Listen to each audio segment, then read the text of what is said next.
Hello, friends. Today is Thursday, February 9th, 2023, and this is a very special non-episode of my imaginary friends because it is the 6th month anniversary, half anniversary of the Monsters We Defy coming out.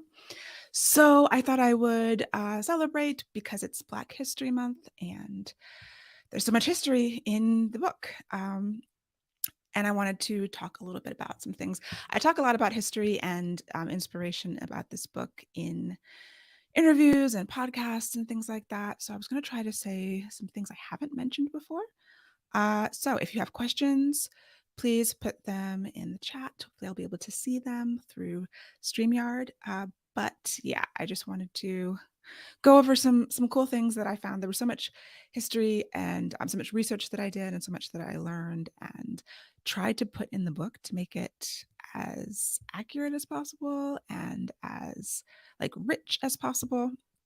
And this will actually be like a special episode of the podcast, provided I get everything right and it works properly. So first, I've talked about the inspiration, but just to recap, I got the idea for to do a Harlem Renaissance era fantasy heist from a tweet that I saw, and I actually went back to try to find that tweet because I knew I liked it, and I spent way too much time trying to find it.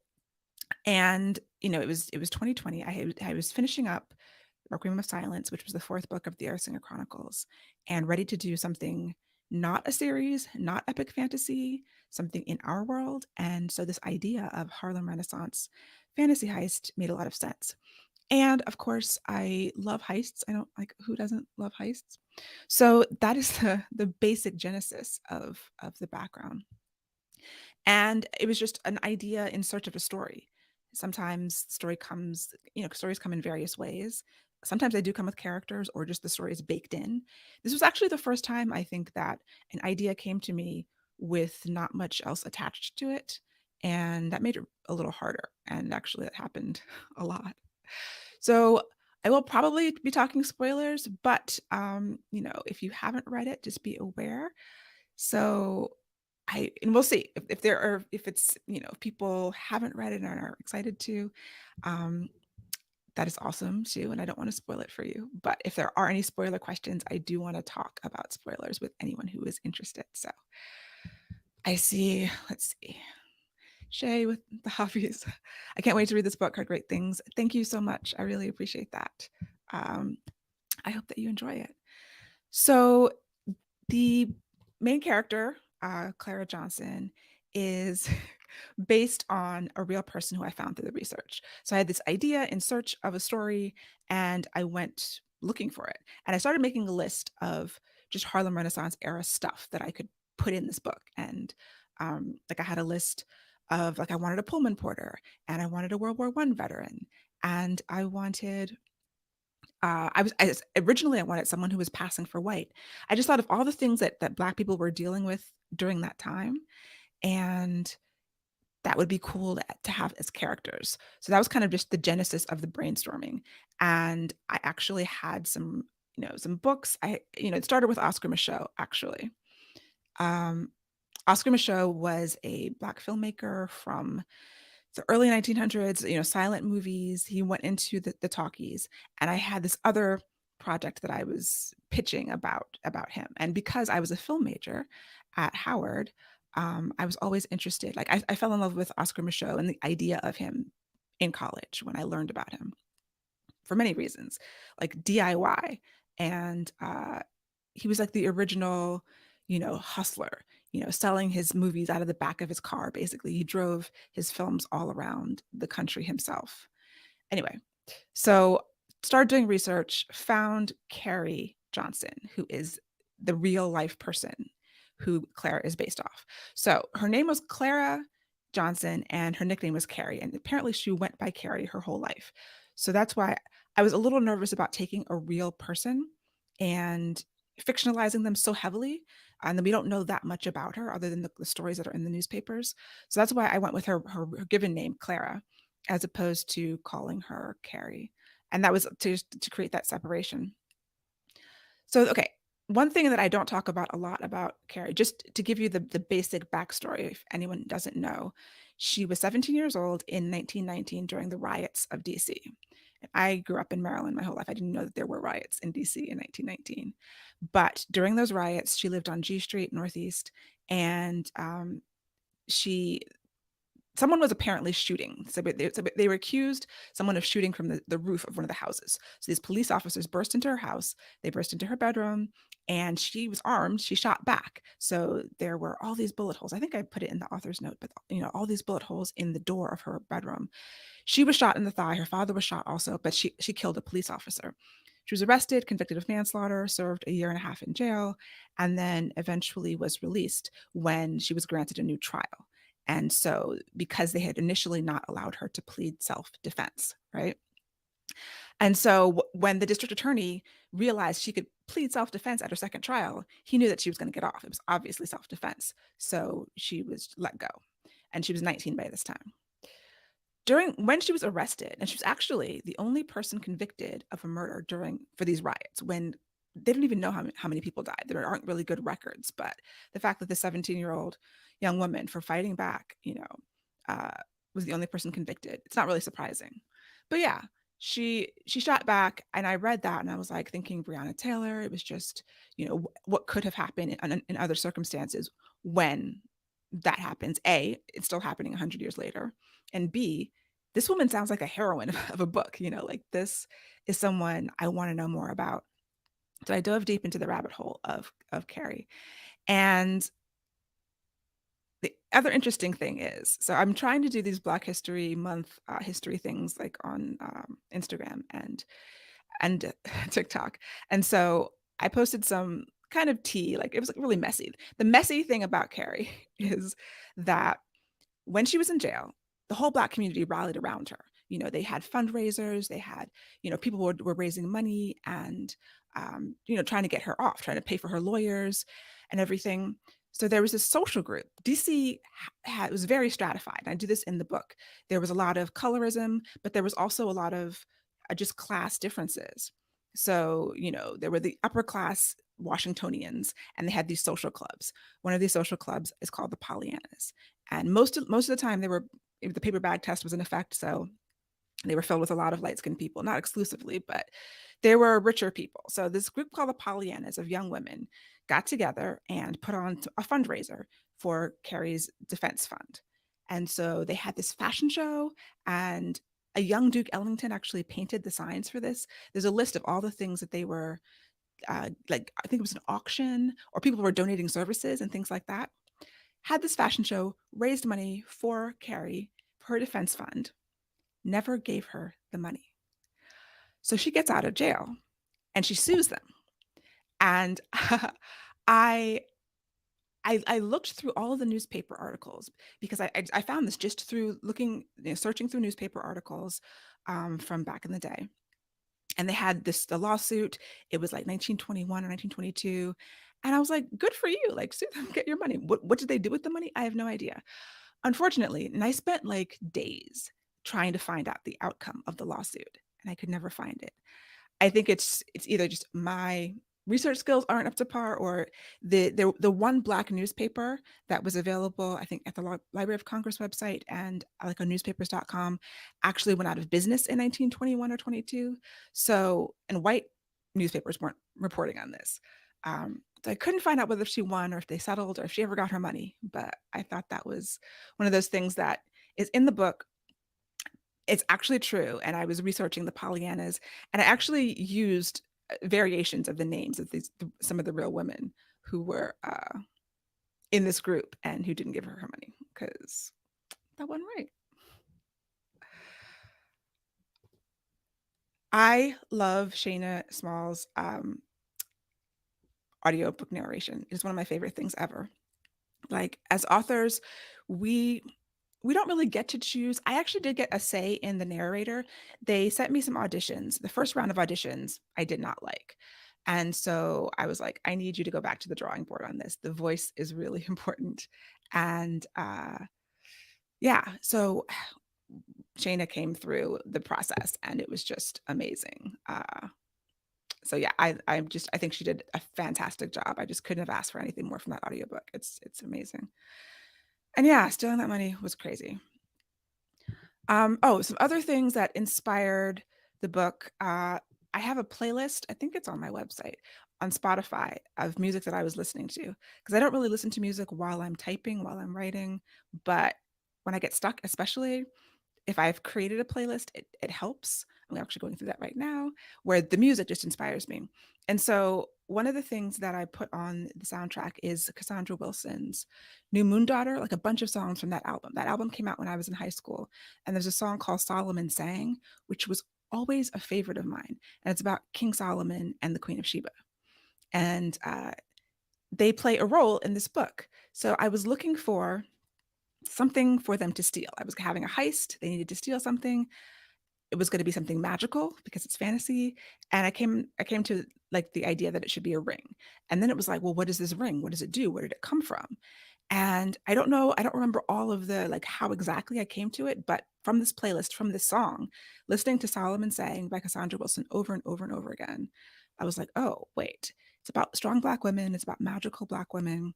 I want the Queen of Sheba in here. I've always been fascinated by the Queen of Sheba and her story, but I only knew what was basically in the Bible. And so I dug a little deeper and came to the Kebra Nagast, which I'm not sure if I'm saying that right, but it's this Ethiopian kind of lore about the Queen of Sheba. Now the Bible doesn't like tell us exactly where she's from or there's different theories about it. There's sort of the biblical version, but the Ethiopians have their own version, and that she was, a queen from Ethiopia, and she made that the journey to King Solomon to learn wisdom from him and whatnot. And although the song that was inspiring me is more like a love song between them, when I read in the Kebra Nagast was a different version of that. And that's kind of what I put in the book, this vaguely terrifying version of events that happened. And also because in I think it's Arabic lore that King Solomon had this ring that allowed him to control the jinn. And so building off of that is where I got the idea for this ring that Queen Makeda would have used to not necessarily control the jinn, but to control men after a man, you know, was responsible for victimizing her. So that was working in some African history, and that also gave me the opportunity to work in, the professor at Howard University, Professor Hansberry, and researching who back then was doing African history, because I think ever since, everything, well, I don't even know from the beginning. I'm thinking of Black people being really interested in African history and just researching it and learning about it. And so William Hansberry, who was the cousin or the uncle of Lorraine Hansberry from Raisin in the Sun, I can't remember exactly. Um, yeah, he was a professor at Howard. He was very young, and his specialty was African history. So it was just another opportunity to get real life people in the book. And I was going through yearbooks, like old yearbooks from Howard, and trying to find just mentions of names and people and places and trying to figure out what the university was like back then. Um, so much went into it. So if anybody has any questions, please throw them up. I will happy to answer questions. I'm also happy to just talk your ear off for a little bit longer. In terms of like the magical aspects of it, the enigmas, the idea of like supernatural beings called enigmas came from something else I was working on. Like sometimes I write things, or I'll write a short story and I'll be exploring an idea, and then it'll end there or it'll morph into something else. So if you sign up for my newsletter on my website, my author newsletter, you get a short story called Return from Elsewhere that I wrote several years ago. I don't even remember why, like what sparked that. But I had this idea of creating a magic system based on the major arcana of the tarot.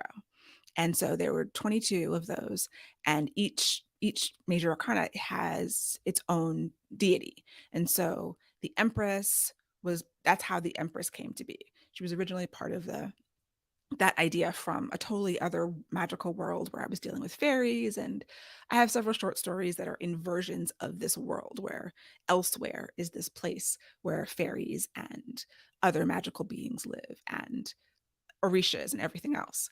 So when I was looking at the magic system for this and wanting to do something unique, like still based in sort of hoodoo and black folk magic, but have a twist on it and make it a little unique.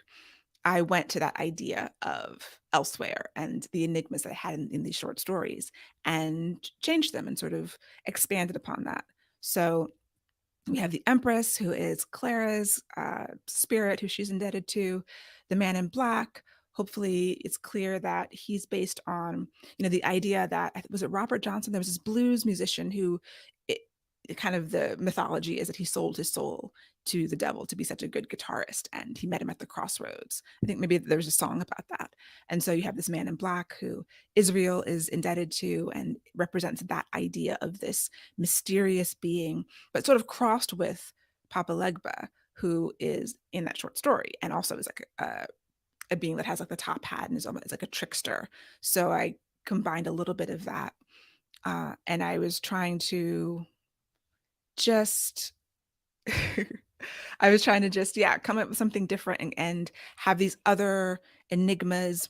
Some of them are based on that 22, the 22 arcana, or the 22 enigmas from the arcana, and some of them are just based on other, like orishas or the loa, or pulling in wherever black people sort of brought African culture and mixed it with whatever culture was they're working with, whether in the United States or Cuba, Jamaica, South America, all these places where there are variations and versions of things that came from Africa that were modified and sometimes mixed in with Christianity.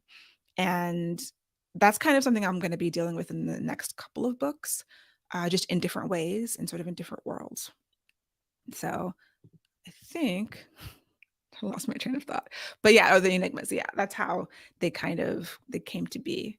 And I was dealing with just hoodoo stuff. There's tricks, there's mojo hands, there's all this stuff that you see if you are familiar with it, like things my grandmother used to talk about and things that I've read in other books, because everybody's version is a little bit different, and I wanted mine to be a little bit different too, but still match up. And I don't know where I got the idea that Clara was actually clairvoyant, that she was born with a call. It was just one of those things that probably on my list where I'm dealing with old timey black stuff, and so many books that I grew up reading had those elements in it.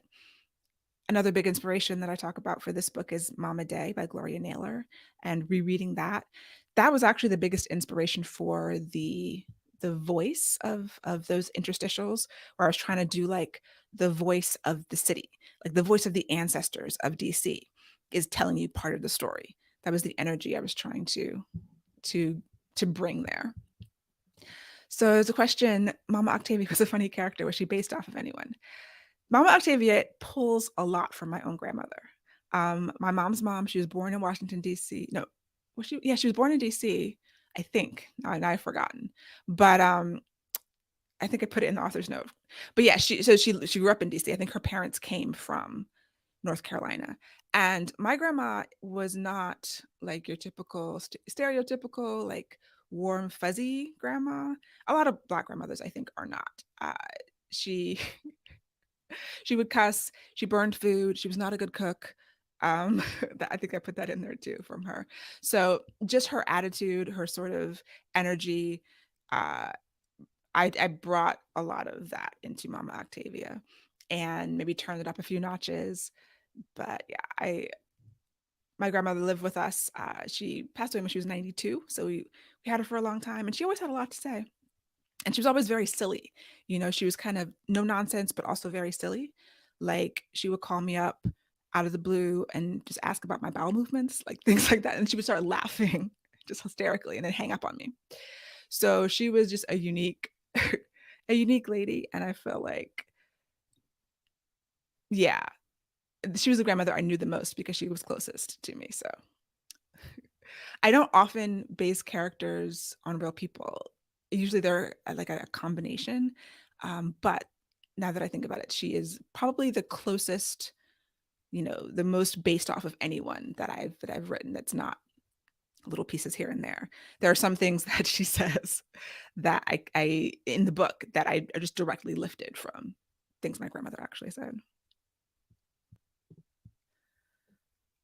Um, so yeah, some of the other real life people in the book. I was really excited to put in Carter Woodson.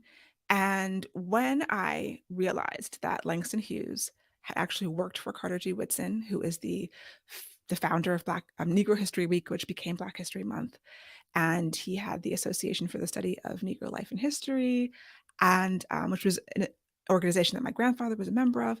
When I realized that Langston Hughes worked for him, I was like, oh, they both have to be in the book, and that is where Clara is going to work, so that I can just get a 2-for-1 in her place of work. And the more historical figures I can fit and squeeze into this book, the better. I was really, really trying my best to get everyone possible in there. I wanted W.B. Du Bois. I was trying to get Booker T. Um, I'm trying to think of people who didn't make it in the book that I wanted to. Was there any character who was happy with the deal they made with Enigma? I presume they were not in the story. That's a good question because it's possible. I want to. Josephine was not super happy, although there's a question to be had there. Was Madame Josephine really happy with the deal that she made? Like, she benefited a lot and she manipulated it a lot. So, if anybody, I hadn't conceived of any characters or any people in this world that I built that were actually truly, truly happy, where the trick wasn't so bad that they didn't regret it. But that's an interesting idea. Like, I'm sure in this scenario, there would be people who would make their peace with their trick because their charm was so good and was exactly what they wanted. But yeah, it's something to think about. Because yeah, that would be a kind of a cool villain, maybe. Would they have to be a villain? I don't know. I think the point of the tricks were that they were really rough, so there was that balance. If you could make your peace with it, then great, but it would be really hard to. I think, Clara did her best. They all did their best, for the time that they had those powers. But the cost of powers, the cost of magic is always interesting to explore. And when is it just worth it? When is one of the like the side effects worth the cure?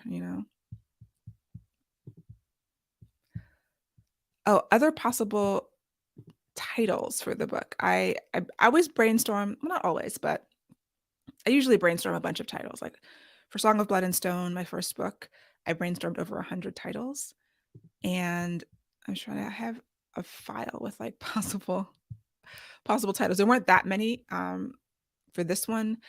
When I originally pitched it to my editor, it was called Midnight Music, which was because I was afraid to call it The Monsters We Defy. By that point, I knew that's what I wanted the title to be, but I didn't think, I wasn't sure that they would go for it.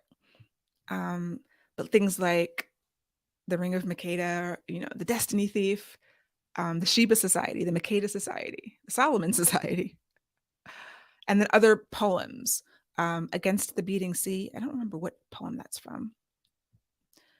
Queen of Kings. That was a possible title. I think I ended up. I really love The Monsters We Defy. I love that poem when I came across it, and I think I ended up with the right poem. A Dark Night in the Secret City. That's another possible title. And I went through a bunch of different epigraphs. So at the beginning, the quotes, I ended up with, I can't remember. I think it's Marcus Garvey, and Claude McKay, the poem that the title comes from. But there were a bunch of other poems that were like, oh, this could be an epigraph. This could be an epigraph.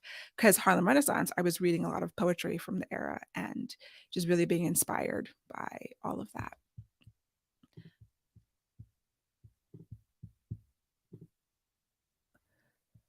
I also kept a list of like the known inaccuracies um, that I was baking in. So I tried as much as possible. Like everything is real except for the things that aren't. Who was that? At Anna Delvey show where this is a true story except for the things that aren't true. But every place that I name just about is real. Every if there's a person who's associated with a place, like I think the name of the woman who runs the restaurant they go to, like that's her. I found that name somewhere. But there were a couple of things that I had to shift around. So like little things like, okay, the Howardettes wouldn't have really performed in 1925. They weren't there until the 30s. And that was the dancers at the Howard Theater that they get a tip from. The movie that they go see wasn't really released until 3 months later. Like things like that, where I was like, I want to know that if I did it wrong, I at least have a list of the things that I did wrong. So Library Addict says, are you still using the map software you used for this book so you know where all of the real businesses were? I am, yes. I think it's called Scribble Maps. And it's free software where you can take a real place. I took, the map of DC. You can get a clean version, and that just shows the buildings, like the Google Maps version, and then plop in the names of the places. So I still have it. I'm thinking I was trying to use it for my current work in progress, which is not a real place. So they have they say that they have a way to do like fantasy maps, but it's very strange. But if I'm ever doing, actually, Beastly Kingdom, which is the second book in the Bliss War series, takes place in an alternate version of San Francisco. And I am using this map for that because it's still San Francisco. So yeah, I have it. I can embed it in places. I don't know if it's of interest to anyone else, but it was really helpful. So if anyone is a writer and looking for map software, Scribble Maps is really, really good for that. And then Kiana asks, will there be more stories related to this? Isn't that the question of the hour? I must get an email or a DM every week asking me, is there going to be a sequel to the Monsters We Defy? Which is really good to hear. Like, I'm glad people like it and they want more with these characters. It was written as a standalone, but obviously I left the door open for more stories.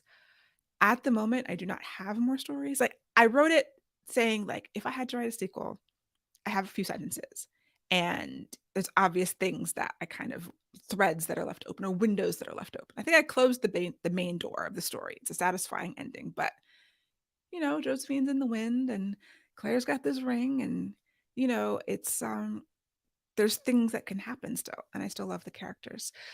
So I can't promise when or if, but if I get a story, if I get like that hit where, oh, this is it, then I will definitely write it, and I will see if anyone wants to publish it, or I'll just publish it myself. So yeah, at the moment, the next few books are not anything related to this. I've been working on, if you're a podcast listener, I've been working on a book. I've been calling it the Black Towns book, but I've decided to start calling it by its name because I do have a title for it. And no one has told me that I can't use that title. So the next book is The God of Silent Tears. And it's not this world. And I'm like, are there Easter eggs? So it'll be out in 2024. There may be some Easter eggs. I'm still actively writing it, and something might come to me, but it's definitely not going to be a sequel. It's a spiritual sequel in that it is like thematically related. So whereas this is DC, but it's community, this is a small town, it's community. It is in some ways very similar, in some ways extremely different. But yeah, so maybe the answer to is there going to be a sequel? Although I was thinking of doing some short stories in this world, and that might actually be an easier lift as opposed to a whole nother novel in this world.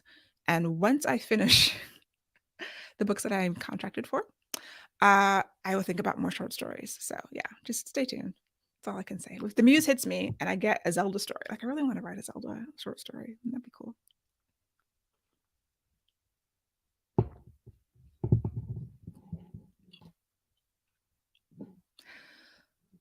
Okay, so that was really all. I just wanted to chat a little bit about some backstories. I'm trying to think if there's any other cool or interesting tidbits. There's so much research. So many notes. I was at an event a few months ago, and someone was like, "Oh, you should write a nonfiction book about DC in the 20s." And I'm like, I don't know about that, but I had a lot of fun learning about the city that I used to live in, the city I live near, and this history, like Black Broadway. There was something that when I was still thinking about Oscar Micheaux and trying to figure out if I was going to do something with like movies and movies coming to life or something with magic and movies in the 20s. I didn't know what it was, but I came across that's kind of how I found that U Street in DC was called Black Broadway. It wasn't really called that until a little bit later, not necessarily the 20s, but I think Pearl Bailey in either the 30s or 40s started calling it that. but it was, movie theaters and shows, the other kinds of theaters for like vaudeville and music and all that stuff, jazz. Um, but there was also this film like conglomerate. This man named Sherman Dudley, he owned several theaters, and he had started this union kind of theater workers, and there's just so many cool things happening in the arts around that time and in DC. And so there was some connection between Oscar Micheaux and Sherman Dudley that I was trying to make. And I might still have an Oscar Micheaux book in me. I feel like I've been circling around it for a couple of years, and maybe there will be an idea there that comes into play. But yeah, I think that's it for me, unless anyone has any final questions. So yes, The God of Silent Tears working on now. Beastly Kingdom coming out. I have this other historical book, this 1830s magical book that I am writing that is due this year, which means it probably will come out in next year. Hasn't been announced. I wish I could tell you more about it, but hopefully they'll announce that soon. Publishing is slow. And so I'll be in the past in Black history for a good long while, and maybe into the future, because my editor was asking about the next book after these books, which should be cool. So thank you guys. Thank you everyone for showing up and joining me to celebrate Monsters. If you haven't read it yet, I hope you pick it up. If you have read it, read it again. Tell somebody. Thank you so much for sharing it.